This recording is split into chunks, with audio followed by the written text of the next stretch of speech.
David tenía una revelación. Él sabía que lo que él hiciera para Dios, y si él congregaba al pueblo de Israel, el pueblo de Israel era bendecido. Porque cuando adoramos a Dios, no solamente el que canta y el que está al frente adorando a Dios es bendecido, todo el pueblo es bendecido. Cuando el pueblo se conecta en ese renglón, el pueblo es bendecido. No importa que no sepa cantar, no importa que nunca haya estado, pero esa persona va a ser bendecida por causa de ¿qué? Por causa de compartir esa alabanza y esa adoración hacia nuestro Dios. Entonces David entendía eso. Verso 3 dice: y pusieron el arca de Dios sobre un carro nuevo y la llevaron a la casa de Abinadab, que estaba en el collado de Usa, y Ayo, hijos de Abinadab, guiaban el carro nuevo. Eso ya lo hemos visto muchas veces, pero quiero decirlo. Y cuando llevaban a la casa de Abinadab, que estaba en el collado con el arca de Dios, Ayo iba delante del arca, y David y toda la casa de Israel danzaban delante de Jehová con toda clase de instrumentos de madera de haya, con arpas, salterios, panderos, flautas y címbalos. Ellos iban toda una orquesta. Toda una orquesta. Todos los instrumentos de música en aquel tiempo ahí estaban. Címbalos, arpas, todo llevaban ahí, salterio, todos. Y además ellos iban danzando. Se imagina la algarabía, el gozo, la alegría que el arca regresara a Israel. Ahora, ¿por qué? Porque donde estaba el arca había bendición. El plan de Dios, el deseo de Dios, en el corazón de Dios dijo: yo quiero habitar en medio de mi pueblo, porque Él quería bendecir a su pueblo. Dios quiere habitar en medio de nosotros porque Él quiere bendecirnos. Alguien diga amén. Amén. Y así lo hizo. Cuando estaba en el desierto, el arca del pacto estaba en medio del tabernáculo, o dentro del tabernáculo, en medio del campamento, y nadie pudo vencer a Israel mientras el arca del pacto estaba en el tabernáculo de Moisés. Muchos enemigos, muchos pueblos quisieron venir en contra de ellos, pero no pudieron, porque la mano de Dios estaba con ellos. Y el poder de Dios se manifestaba de una manera sobrenatural. Eso lo sabía David. Y David sabía que había potencias, naciones fuertes alrededor de ellos que iban a querer venir sobre ellos. Pero él dijo: si el arca del pacto, si la presencia de Dios está en medio de nosotros, el Señor va a estar con nosotros. Él amaba a Dios, él era un hombre adorador, él era profeta, él estaba rendido, él estaba sometido a la voluntad de Dios. Que hay que esperar, él esperó pacientemente que fuera su tiempo, y cuando llegó el tiempo dijo: ahora es. Él lo interpretó de esa manera, y él lo que hace, dice la palabra ahí, dice: iban ahí con todo. Dice: y cuando llegaron a la era de Nacón, Usa extendió su mano al arca de Dios y la sostuvo, porque los bueyes tropezaban. El camino estaba muy accidentado, aquella arca me supongo que iba botando, no era como los carros de ahora que llevan amortiguadores, suspensión, y el que va adentro pareciera como que no siente nada, como que fuera en un avión. No, ahí era que todo brincaba, y el arca iba rebotando, y ellos queriendo que aquello no cayera al piso.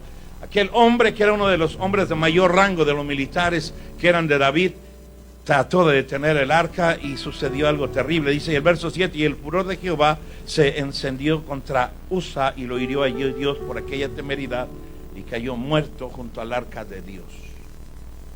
David piensa en su corazón: algo está pasando. Tal vez Dios no se agradó. Tal vez no es el tiempo. David sabe que los filisteos, donde estaba el arca, tuvieron tumores, enfermedades, vinieron plagas sobre ellos. Y David tal vez está pensando que no es conveniente que el arca esté con ellos. Entra un temor a ellos. Como cuando a veces algunas personas buscan a Dios y viene la presencia de Dios, pero en lugar de que les sucedan cosas buenas, pareciera como que suceden cosas malas. Y la gente no lo podemos entender. Pero si estoy buscando a Dios, porque buscar a Dios es bueno. ¿Cuántos dicen amén? Esa es la idea que tenemos. Buscar a Dios es bueno.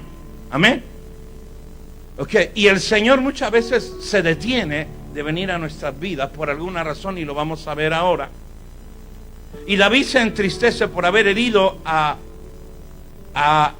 Jehová a Usa, y fue llamado a aquel lugar Pérez Usa, En otra palabra, quebrantamiento. Un lugar, ¿qué es el quebrantamiento? Es una herida. ¿Qué es el quebrantamiento? Cuando te hacen pedazos. ¿Qué es el quebrantamiento? Sufrimiento.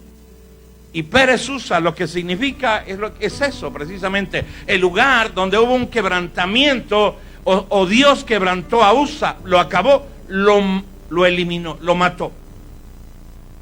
Dice, y temiendo David a Jehová, aquel día, él pregunta, ¿cómo ha de venir a mi casa o a mí el arca de Jehová?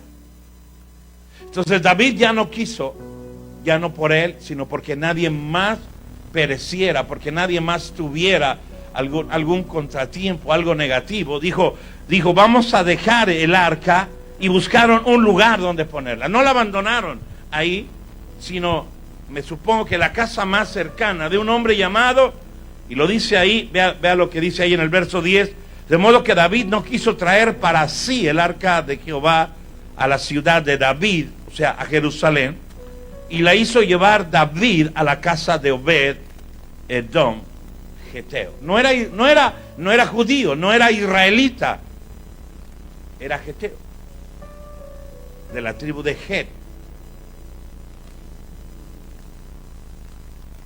David seguramente se fue triste.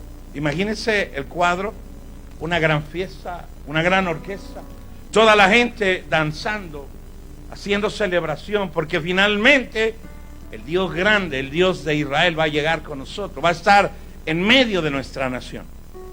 Pero después de eso se entristecen. Me imagino que todo el mundo empezó a irse al ver lo que sucedía. Y el arca quedó ahí en la casa de Obed-Edom. Pero ¿qué fue lo que sucedió? Porque no era el deseo de Dios, oiga bien, no era el deseo de Dios maltratar a su pueblo. No era el deseo de Dios traer juicio a su pueblo. Y yo lo que le digo, no es el deseo de Dios traer juicio a nuestras vidas. No es el deseo.